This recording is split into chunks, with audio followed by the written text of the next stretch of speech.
Hello, and welcome to Stop Now, a social experiment enterprise where we stop, listen, and share. I am Nate, one of your hosts, and it is so great to be back with you all.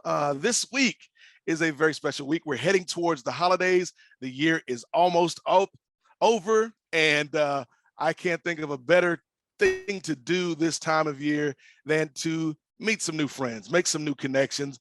And our first friend, our first connection, our first new team member here this week is somebody that a lot of you saw last episode with a great conversation with Dr. Liseth London. Amanda is back with us. Amanda, how are you? I'm doing great, Nate. Thanks. I've, been in touch with Liseth since the last show. We've talked a little more in depth about trauma-informed policing in the United States of America. So it's been interesting. I'll be sure to loop you into that conversation to catch you up.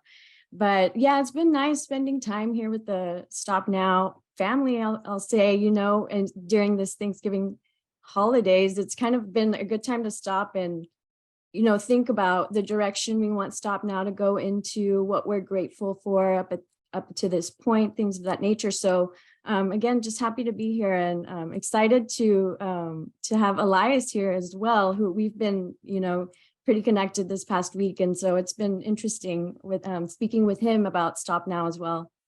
Awesome. It is great to have you, as always, Amanda. And yes, you mentioned Elias. Elias is here with us this week. Elias, good to meet you for the first time here on camera, brother. And Nice to meet I'm you. excited to have you here joining the team. Can you let us know a little bit about yourself, a little bit about your background, brother? Well, sure. My name is Elias. I live on the East Coast of the United States. Well, Pennsylvania, more specifically. Used to be Philadelphia. Then I moved a little bit more west to Pennsylvania, middle of nowhere. As long as I have internet access, though, I'm good. I do all my stuff online. My immediate background is, more freelance, but communications, learning about marketing. I was a business management major in college, Jefferson University, back in Philadelphia. I got my MBA, a couple of minors. And I started my own voice talent freelance business. But I also got more into political, communication, as has happened during the pandemic. And most recently, there have been a lot of individual creators online on YouTube, TikTok, Snapchat, other social media platforms, which have grown in influence, but have also become more politically involved. It's like the new Gen Z generation of political action, which I became a part of. I was going to do some canvassing for this past election, but I chickened out. But I did do my own form. I did some TikTok messaging and Snapchat to my friends, like definitely go vote, stuff like that. And then practicing my public speaking, practicing my, my communication with political messaging, being very specific with my wording. Learning about different topics has been interesting, and learning about the state of things of the world, not a great place. Well, we are living through history, but I just wish it were a little bit of a happier time. Yes, well, in every crisis, there can be an opportunity for change. And I think that that's something that we've kind of witnessed over the past couple of years, Elias, is that there are so many things in this world that folks can complain about, or folks can, say, I wish this was different. But it doesn't change until we make that change. We have to put the work in. And I feel like just being here, this week and meeting you and talking with Amanda, I feel like there are so many things that we can do with this platform here at Stop Now to kind of affect change, or to kind of inform folks, because that's the first thing. People can't change something if they don't know that there's an issue there. And so I feel like informing people, making people aware of what's going on in the world, that's your first step. So what are some things that you hope that we can accomplish here at Stop Now? Amanda, would you like to go first, or should I? I'll go first. I visualize this becoming a movement, and the people that are listening being a part of local change in their community. and kind of overseeing that as and supporting that movement, and through whether it's infomercials on Snapchat or grant writing, or there's so many different avenues we can go down, but definitely with the team we have now, I'm confident we can have a strong impact. And once I feel we need to get more clear on what we're trying to accomplish, the mission statement, our values, so that we're all grounded and rooted in a solid foundation in this Stop Now movement. I would recommend having a much more specific branding, message, purpose, mission statement, etc. What is the purpose of Stop Now? Whether or not the branding remains that way, Stop Now. Amanda and I were talking about the message that the branding of an organization conveys. And I have mentioned an org that was in the news recently, Just Stop Oil, which threw the soup on the paintings, the orange paint on a couple buildings. But they got in the news, they got attention, they went viral. And I was thinking about their branding and how that conveyed their message and what they wanted to do. Just Stop Oil. That's their mission statement. Solid branding, and then they have, a logo that's relevant to the name and the concept. It's very cohesive, but it also is relevant to younger people, which is their volunteer demographic, and people who join that organization, because it works with the Gen Z sense of ironic pessimism outlook on life. Humor has changed, culture has changed, messaging has changed. Have you ever seen an advertisement from a company and it just feels like, what boomer made this and thought this was a good idea, right? That's kind of holding a lot of branding back, is the lack of the Gen Z perspective, especially from the more nihilistic, ironic, pessimistic outlook that most people, well, not most, but a lot of people online have. Our conditions, our environments have changed us, have changed culture, have changed the messaging, and things are not catching up to that and not sticking with it. The real marketing experts nowadays are the YouTubers with high subscriber counts, are social media, viral stars who ended up at the top. Why? What branding did they use? What messaging did they use? Did they rely on an individual, persona? What can you learn from that? Are they part of a team and an organization? What can you learn from that? What tactics did they use to grow their following? How did that transition from, free content to, advertising being integrated into that? There's a lot to learn from internet culture, especially during large transitions like this. Twitter is going down the toilet. How will that impact culture? How will that impact social media? How will that impact messaging? Elon Musk was like, you know what, time to take a big, massive dump all over this bluebird. And he did multiple times. So, what's going on forward from that? So these are things to consider. A lot of the time there are experts in these areas who study these things. I don't consider myself an expert, but it's something to consider. And I think, uh-oh, your internet glitched out for a second. Well, I was going to say, Elias, that when you bring up that point, we saw in the most recent midterm elections that Gen Z and younger folks and, people of color and other disenfranchised folks started to turn the tide in that thing. And so there is a generation that has something to say, and a generation that would like to help affect change. And the people that figure out how to tap into that is where the tide is going to turn. And so the question becomes, do you want that tide to turn in the direction of something that is beneficial to society, or do you want that tide to turn in the direction of something that continues to splinter us and divide us and cause discontent. And so I think there is a lot of merit to what you're saying in terms of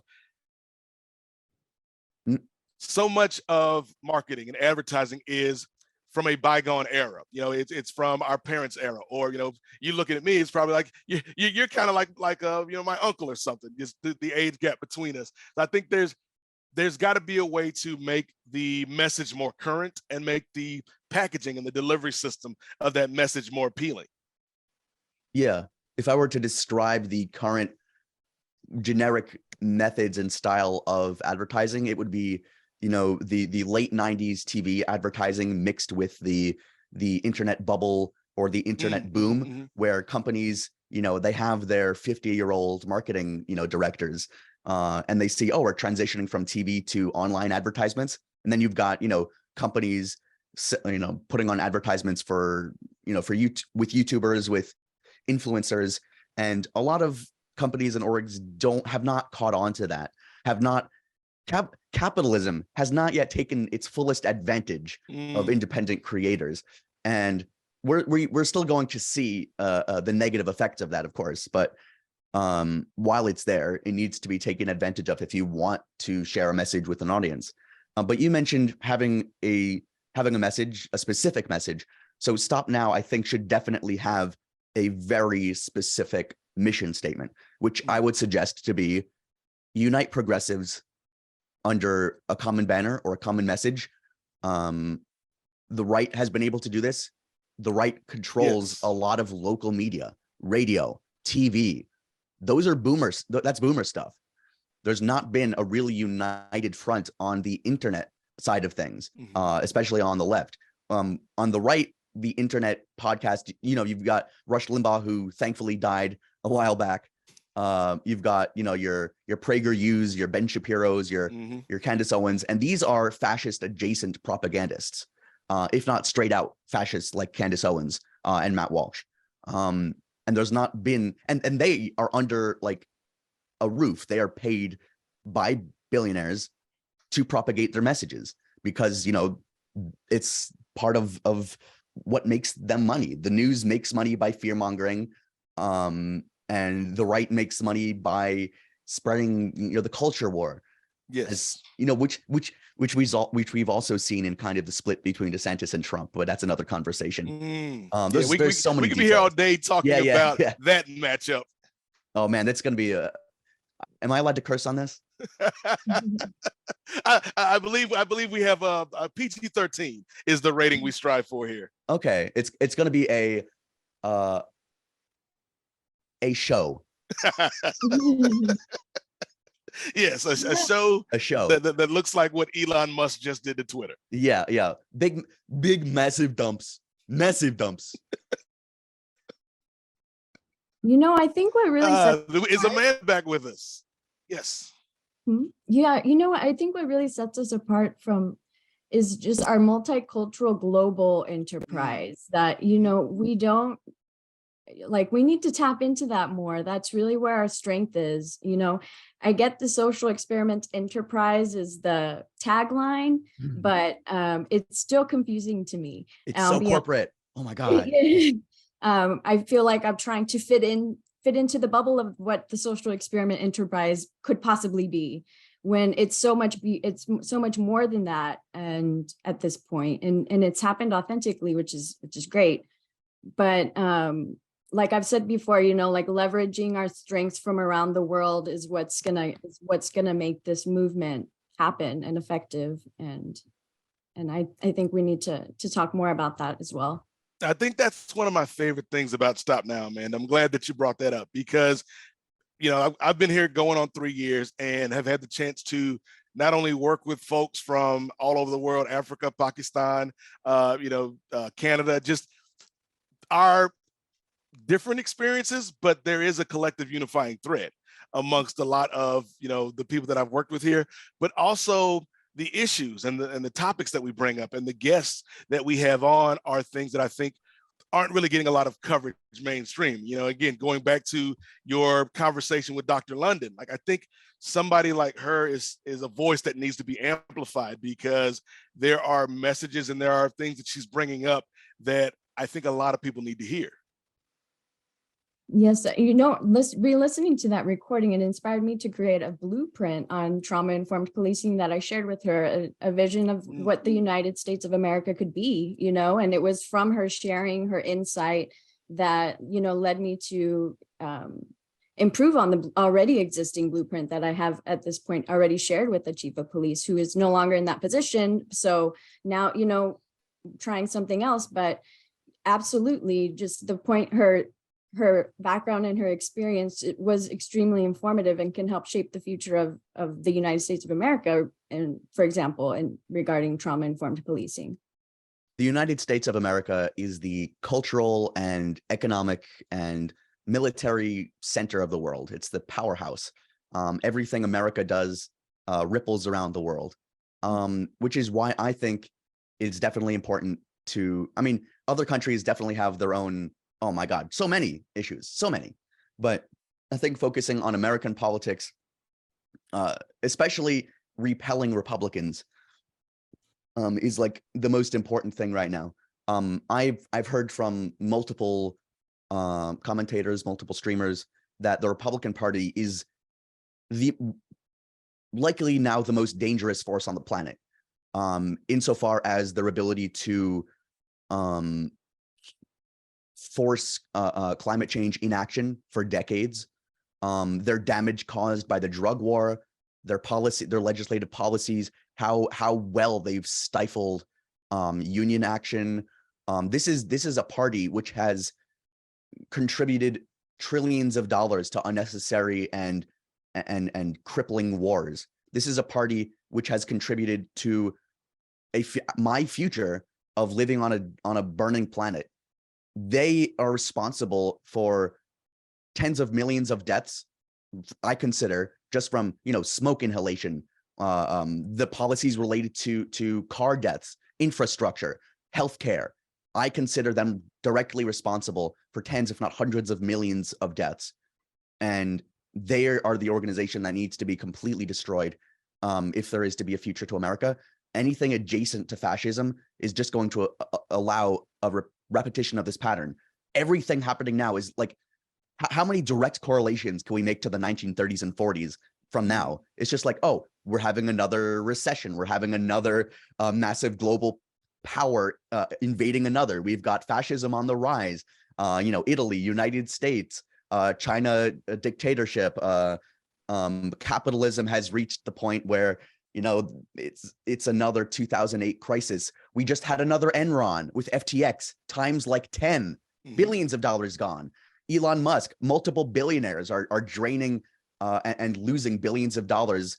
And things are just moving so quickly now. We have something in the news every day that strengthens fear. On my phone, I was looking at some news. Oh, a Fox News link comes up. I go on Fox News. Every story is fear-mongering. Every one of them. Crime has been on a decline since the 90s, and there's been a slight boost because of the pandemic in certain areas of crime.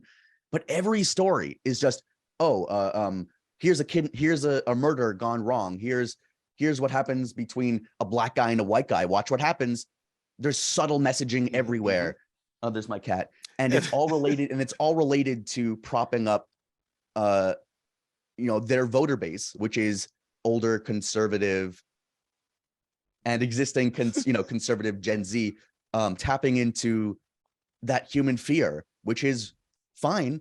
It's fine to be afraid, but it's not fine to take that fear and to destroy the lives of so many people. Do you know who the Nazis targeted first? Trans people, leftist commentators, and now Jews. We're getting there. We're getting there, boys and girls. We're heading in that direction. Hell yeah. Kanye West, a bunch of other influencers. I go on Facebook. I look at a news story. Oh, here's Kyrie Irving. 10,000 comments. 90% are in support of anti-Semitism. Scary. Yeah. And I think, you know, and I want to get one of these days, we need to invite my friend Chris Ely, who is a poli-sci professor out in LA, to come on the show, because I think you guys would have a fascinating conversation. One of the things he always stresses is the idea of vigilance, because a lot of times folks that would see themselves as Democrats or progressives tend to focus on these big election cycles and put all their energy into those elections and then kind of take their foot off the gas pedal. Whereas local these action. Republicans, yes, and these Republicans, it's been a long game. Like, this just didn't happen with Donald Trump. This is stuff that has been, the seeds have been planted for decades. And so to combat that kind of ingrained hatred and fear, you have to stay vigilant, because every time you take your foot off the gas, they keep chugging along. And so that, to me, is one of the biggest challenges. Like, we just had this midterm election and folks put 110% into it. And now, oh yeah, in about a year, we're gonna have to get ready for another one, because every year democracy and freedom and progress is on the ballot. And if you're not putting the work in, if you're not working to get things done, they're working hard. They're working hard to get things done that are going to undermine your life and the lives of people. Yes, the lives of people you care about. Oh man, I have multiple trans friends who have been affected, and I couldn't imagine being trans in Florida. Terrifying. I couldn't imagine like seeing like a light at the end of the tunnel and then just being stifled because politicians want to use you as a scapegoat for the economic troubles we've been facing. Republicans don't have any economic solutions to problems. What are they going to do? We have an issue nowadays, and the first solution is not taxing the rich. Thank you. Congrats. What we're going to do is stop immigrants from coming across the border. Thank you. That'll really solve everyone's problems. Thank you.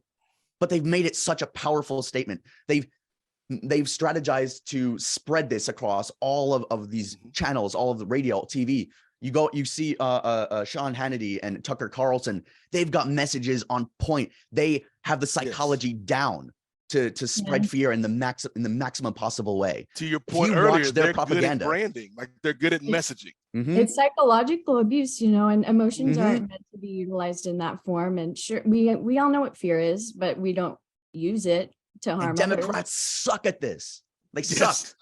They suck. They're the most pussyfooted organization when it comes to making a cohesive message. Republicans use fear. There's nothing wrong with using fear. We should be afraid. We should be afraid. We should be mad. We should be aggressive in our praxis. We have nothing. We haven't, and this comes down to really the demographics of Congress, Senate, and these organizations that are leading Republican strategy. How many people have heard of the Federalist Society? Not many. If we're talking about an evil organization that's controlling the country from behind the scenes, is it not the Federalist Society installing judges, directing media messages, Republican think tanks, which create these things, which research messaging? There's an entire structure around this, and they only lost because they're offering things that many people are thankfully intelligent enough to decline. We can't rely on that. We can't rely on intelligence. We have to rely on these base human emotions. Sadly, we're an animal. We respond to fears. We respond to emotions. And the Democrats are like, you know what? For another 2 years, we're going to be super relaxed about it. We're not going to attack our enemies. We're going to be super polite. We're going to try to reach across the aisle. It's too late for that. I'm sorry. It's too late. It's too late. We have to treat Republicans as kind of the fascist party at this point. The current strategy, in my opinion, should be to promote the infighting between MAGA and the GOP. Yes. Let's promote the concept of MAGA being a separate party. We want to split Republicans, and then once Democrats are in power, split the Democratic Party into progressives and Democrats. We have no leftist party in the United States. The Democrats are a moderate right party. They're capitalist. We have no leftist party in the United States. Republicans, yell communism about Democrats because the Republicans have been so good at messaging about it. Democrats aren't communist. No. They're the farthest from communist. Like Joe Biden's not a socialist. He's not. Oh my God, he's not a socialist. My man's a walking stereotype of like a generically progressive, moderate, Wall Street, politician guy.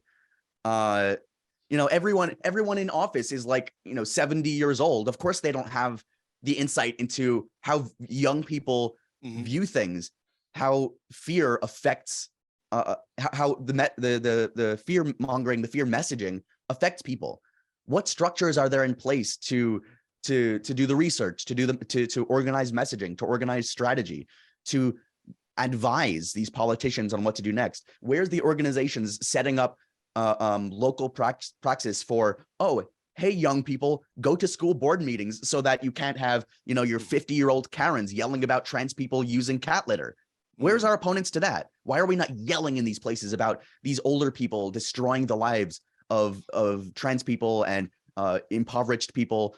We need to have, such a much larger movement and strategy and cooperation when it comes to local politics. I live in a heavily conservative area. I go down the road, I see Confederate flags. Not lying. Can you imagine being a trans person in this area? Can you imagine being a high school student and the local politics is attempting to erase, queerness? It's hurt so many of my friends, just the way they've been treated in these areas. So much life, so much happiness versus depression. So much is at stake. And if there's one motto I go by, it's, if the options are nothing and something, do something. Yes. And I think, Amanda, my big thing, Elias just mentioned that thankfully the Republicans lost. And, when I look at the results of this past election, it's like, yeah, they lost, but it came down to the fourth quarter. This wasn't a blowout. Came to individual percentage points. Can you imagine? The margins were so narrow. Here we have concentration camps, and here we have not concentration camps. 2%, 1.5% difference. Non-concentration camps wins by 50.1% because really, that's where we are. And I think part of it is that messaging. Also, part of it is gerrymandering and redistricting, and that's a whole separate topic of how the GOP has used that to strengthen their cause. But Amanda, when we're looking at this and we're trying to figure out how do we keep people energized, how do we keep people motivated, how do we keep people aware of what's going on, what are some things that you would do in order to keep things moving in the right direction? I think people want to feel supported in what they stand behind, and so just more somebody to provide clear direction. This organization, Stop Now, understands X, Y, and Z, and will do X, Y, and Z in order to accomplish that. So they have kind of a community to step into and feel like a part of a whole.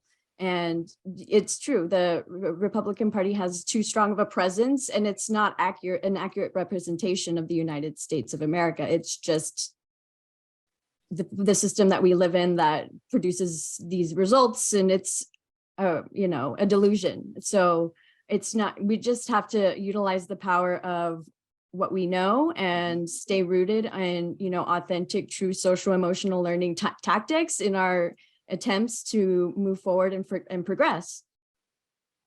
One thing that comes up a lot is that the Nazi Party was a minority. They had minority support. You don't need the majority support of a country to take power. All you need to do is massage democracy in the right direction, and wham, you have enough people in power, you have enough judges in power, you have a majority conservative Supreme Court, which can now be like, you know what, there goes human rights. Goodbye. That's all they need to do is work the system over a few decades, and then they just massage things into place. There has not been that group strategy for the left. It's just been kind of, we'll see what happens, we'll see what happens, we'll see what happens, we'll respond when it happens. There's no long-term planning.